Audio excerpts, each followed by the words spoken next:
The sound of pages turning means it's time for another episode from the Meredith Library Podcast Studio, bringing you the library's latest news, information, and fun.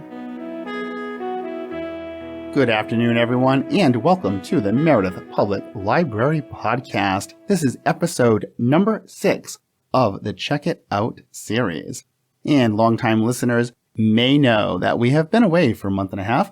Our previous co-host, Samantha, has left for greener pastures. We'll talk about that in a moment. So I want to introduce everyone, or perhaps reintroduce everyone, as we'll discuss, to Anna. Welcome, Anna. Thank you for having me, Matthew. I'm so excited to be the new co-host. And I am excited to have you working with me once again. So we have to tell people that you were a guest on the very first podcast episode that we did back in October.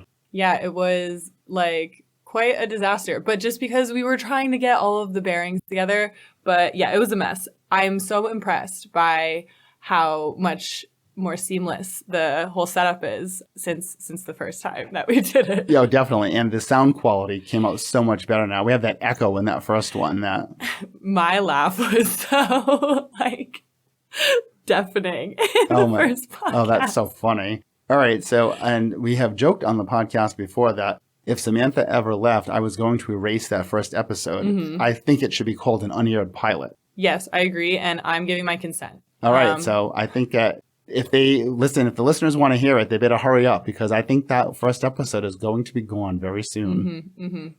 I'm fine with that. All right, good. I'm glad we're in agreement. So we are starting off well. So let me just follow up on that joke I said about literally for Samantha, greener pastures, because as we said on the podcast in the past, she moved to North Carolina. And I'm betting in early April in North Carolina, they have green pastures right now when we have snow and mud. What do you think? Oh, 100%. And I'm jealous. And I thought it was so rude that it snowed like a foot and a half in April. I was personally offended. And so was my cat. He looked outside and I could see the anger in his eyes. My cat, he's 20 years old. Oh, he still goes outside sometimes. Oh. Yeah.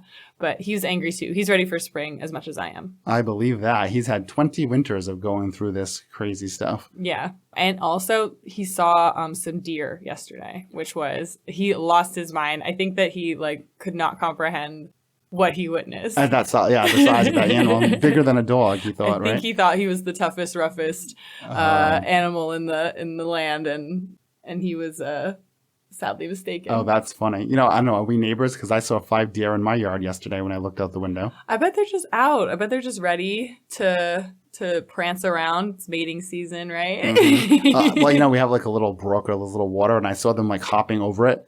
Like you'd see in a video or something or in a movie. Yeah, it was so cute. Bambi. Yeah. I noticed it, thank goodness, before the 2 dogs were let outside.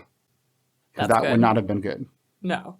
That's a disaster waiting to happen. Yeah, exactly. So we caught that in time. All right, so this is episode number 6 of Check It Out. So we are going to be talking about the seed catalog pretty soon. But first, we have a new opening segment that you came up with, which is great. And it fits in perfectly to go with the seed catalog. So why don't I let you explain it? Yes, please? I would love to. So we want to hear from the listeners. We're going to pose a question, a personal question. And we would love for you to leave comments to your responses. I'll ask Matthew the question. He'll give his response. I'll give mine. But I also want to know what everyone else in the community has to say. I think it could be really cute and to get us all chatting. So my question today that's related to the theme of the seed catalog for you, Matthew, is what flower do you think best represents you and why? Okay, I like that question. Yeah. All right. I went with a rose.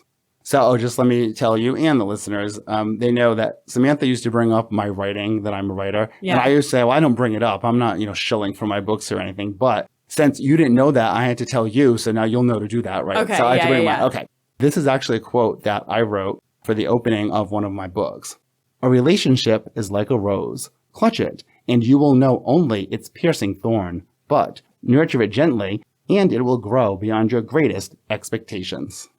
Ooh, yeah. So does that mean that roses are really, they can be so beautiful and sweet under the right circumstances, but if you cross them, then you're in for a rude awakening. Yes, that's exactly what it means. And I also like the rose because you can have a red rose, a white rose, yellow rose, and the symbolism is different for all of them. True. So it's like all different facets. Mm-hmm. So that is why I chose the rose to answer your question for this new segment. You have all different forms of love that you bestow upon the world in Right, different exactly. colors. Right, exactly, because it can be friendship, and it can be acquaintanceship, it can be romantic love, whatever. So the rose can represent all those different things, even though the obvious default people always think is like a red rose for Valentine's Day. But it actually is much deeper than that. Yeah. Okay. It's like how if I'm like texting a guy and I don't like him, I'll send him a yellow heart. Oh, I see. Because yellow is for friendship, right? Is that right. Like, yeah, it's like a little like, if he sends me a red heart, I'll send him a yellow heart back. And then it's like. Oh, I see.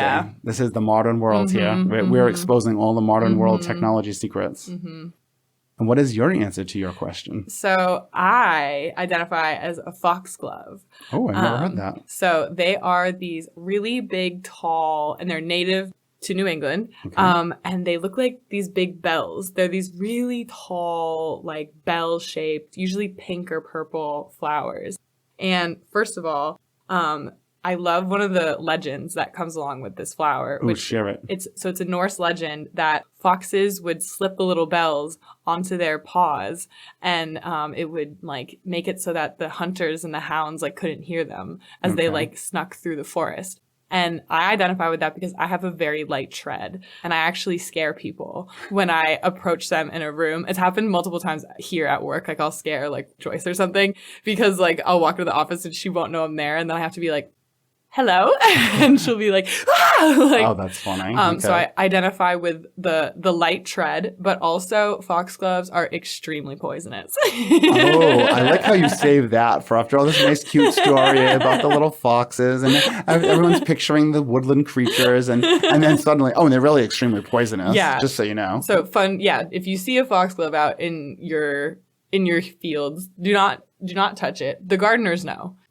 I also just love that they look so cute and unassuming. Kind of similar to like the duality that you mentioned with the rose. I feel like I also identified that with my flower. And then the last thing I read is that usually wherever they sprout, they're said to be fairies around, which is also fun. All right. So yeah, I love a little foxglove. And it's also just sort of, a woman's weapon of choice is poison. So I just like when I'm like, if I ever... Well, I've been watching Rome on HBO, and they definitely do use poison as a method. So, and by the way, we have the DVDs of Rome here at the library. Check them out. People should check them out.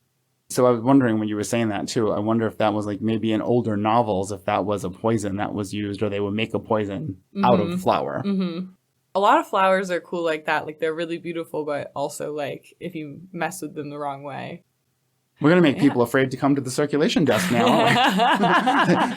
Well, if you're nice to us, it's fine. Yeah, they'll be peeking around the corner. Are Matthew and Anna on today? Is it safe to check out my book? I don't know. Let's tell people then how they can join in to answer those questions. Oh, that question, rather. Yes. So we will be posting a link to the podcast on the Facebook page, correct? Yes. So they can answer there, right, in the Facebook comments. Yes. Please answer the Facebook comments. I will be reading all of them, and so Matthew. And I would just love to hear not only what flowers, but like why.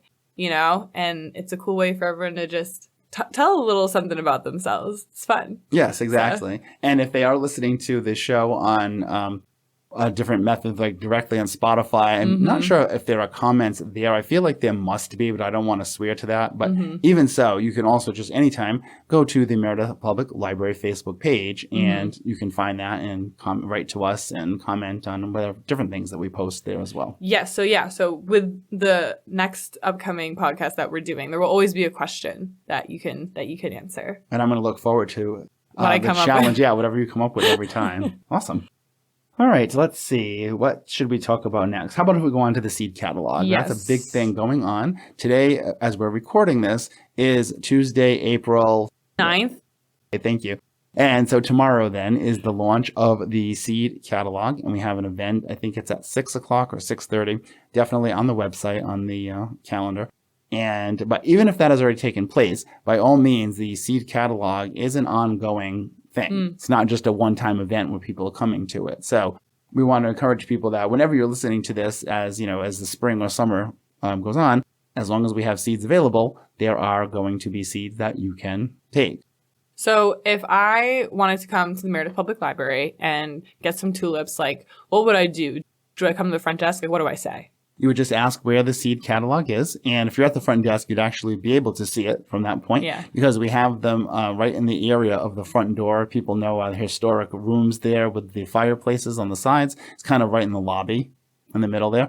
And we have people recognize the holders we're using, which are actually shoe holders that people put on the back of a closet door. For example, they have this clear plastic. Yeah, they have mesh ones too, but these are clear plastic because you want to be able to see the picture of the seed package through them. So we have those holders on the doors and the seeds are right in there. So people can do one of two things. They can take seeds from the area there, and they can also bring seeds. So if they're planting themselves and they have extras and they want to share, they were at the store and, they saw them on sale and they're like, hey, I want to donate these to the library, to the seed catalog. People can also bring them to us. So that they'd actually, for donations or bringing them in, you want to give them to the person at the circulation desk. But for taking them, you can get them directly from the area. And we'll be allowing people to either take a package or we have little containers and they can open a package and just take some out. They don't need to take the whole thing so they can get what they need for their purposes. Is there a limit? How many can I take at a time? Good question. We have not actually determined a particular limit. So I think at this point, we're saying, be reasonable. And of course, that's that legal wiggle room, right? In the contract. Yeah. Just be reasonable. I mean, if you bring a wheelbarrow in and start emptying the whole thing, whoever's at the desk may question you. But if you needed, 5 different kinds of flowers because you want to make your own wildflower mix, I don't think anyone's going to question it. Right. So just be cool and be honest about how much you need. Right. Exactly. Don't be greedy. Exactly. And do we have to return the seeds back to the library once we take them? No, because you'll be planting them. However, I'm going to go, I know that's a joke, but how about this? If this is only half a joke, you could bring a beautiful flower in that you grew and show us. Yes, or like a tomato. Yeah, well, that's true. Yeah, you could share a tomato with us. If this was a video on the bottom and say, 4 months later or late August, and then you'd see we're overflowing tomato vines everywhere on the desk. Yeah, I don't know what to do with it. I mean, and that could be a whole nother thing. If enough people participate and bring in their food, then we'd end up having some type of food pantry. Food pantry, big vegetable. soup September or something. Yeah, there you Harvest go. Fest, la la la. And we've got those cookbooks with the great recipes, so they can make use fresh ingredients for them. The library really has everything that you need. It really does. It's amazing how many different things we have available here. And, we keep doing this all the time. I was going to give one more plug for this too. Speaking of having lots of things, how about the Library of Things? We have a list on the website front page for a list of items that people could donate to put into our Library of Things. What is a thing that we have received? There is a coffee maker. Ooh. I noticed that. There is a xylophone. And we had so much fun with that, playing the notes of the NBC chime. Yeah. The NBC theme. So that was good. Let's see. There's a guitar. I'm trying to think. There are some tools. Mm-hmm. Someone donated some tools. I remember there was a hacksaw was one of them. Something called an Instapot. Do you know those? Yeah. I do know what an Instapot is. Liz loves those. Liz, the teen librarian. Yeah. She cooks with that. So there's one of those. So anyway, so that's still an ongoing project. Right. So say I have some big dinner that I'm making and I don't want to go out and buy a whole Instapot, but I have some specific meal that I'm trying to make to impress my in-laws or something. I could just come to the Meredith Public Library, grab the Instapot for a night, bring it back. Yes, exactly. Well, once it's all up and operational. So right now we're still in the stage of collecting, working on the collection development, as they call it in our business. Yes.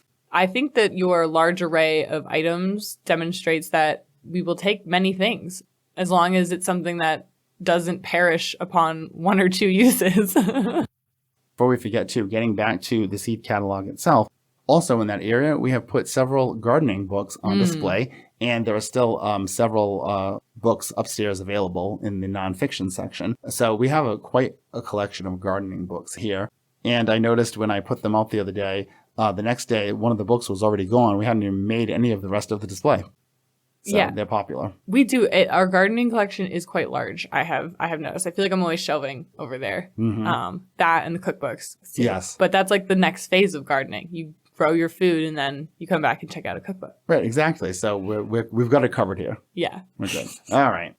what else do we have on our agenda for our first broadcast together here? Oh, I know. How about the word nemesis? Some of you might not know, but Matthew and I are like nemesis. We've agreed. Okay. Well, this is really funny. So first of all, there you go. You just took the thunder away from me because you knew the correct plural is nemesis. Well, I was an English major, Matthew, yeah, so you know what I'm doing. You know, all right. So you got that one. So, well, did you know this though? Well, how about I'm just going to put you right on the spot then. What is the correct definition of the word nemesis? Wait, and before you answer, I'm going to tell you, it is not quite the way most people use the word. So let's see. Right. Is it someone who you are... No. I like the pauses between each one, so she's thinking extra time. I know. Well, because like I'm trying to think about, because you told me that it's not quite what it seems. I'm trying to think of like a more ancient type of foe, or like one who you joust against, or like something like that. But what is it? Okay, so in general, we always use the word, and you and I do, as a joke, because we should actually, I guess, make that clear to listeners. We're just joking that, we say we're each other's nemesis, right? But we're kidding. It's like how you have like a work, like, mom or like a work husband, like we have a work enemy. Yeah, like work nemesis, right? Okay. So people always use the word just generally to mean rival. Right. And that's how we're using it, right? Right. But here's the thing. If you really know the definition, you would never want to call someone your nemesis because the actual definition is the rival that you are not able to best. Ooh. So if you call someone your nemesis, you're admitting that they beat you all the time. Rats. Yeah, isn't that interesting? I said, when I looked it up, I'm like, oh my God, I was always used it in that more general sense too, but check the definition. It's actually has a little bit more to it. So you call someone your nemesis, you're actually admitting that they are superior to you in some way. This is major news for me because even to English majors everywhere, perhaps. Yes, but I personally love to, and it's never that deep, but I love to just have a nemesis, like anywhere I go, even if it's like the car that's next to me on the road. It just adds some spice. But yeah, I guess I'll have to change the word to rival because I'm not trying to admit defeat. Right, exactly. In every day. I'm not like, I've been belittling myself. Right. So I really shouldn't have told you. Let you call me my nemesis every time you want. And then people who really know the word be like, wow, she just admits he just is her rival that beats her out every time. So anyway. Yeah. No, I guess that makes sense because you think about like superheroes or whatever, like the superhero's nemesis is always like, no, the villain has the nemesis. Right. And they lose every time. Right. Exactly. Good to know, Matthew. Good to know. Here at the Meredith Library Podcast, we just teach our audience something every time. How about if we plug the word of the day? Yes, please. At the maybe nemesis should be one of the words of the day. At the circulation desk, we have the word of the day. If you've been listening and coming to the library, you know we've been having raffles or little prize packages, but we decided to change it up about a week ago. For the foreseeable future, we will be giving out instant rewards. You don't have to just put a raffle ticket to wait anymore. Now, as soon as you use the word of the day at the desk, you get instant candy reward. Isn't that so much better?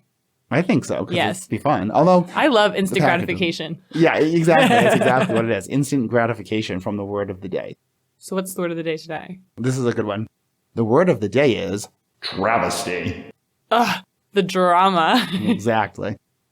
I think that wraps up our first episode together, you know? I think it does. Did you have a good time? I did. It was so much fun. Yes, I had fun too, but also not that much fun because you are my rival. Not nemesis. All right. Well, we will see you all next time at the Meredith Public Library podcast. All right. We'll look forward to it. Thank you.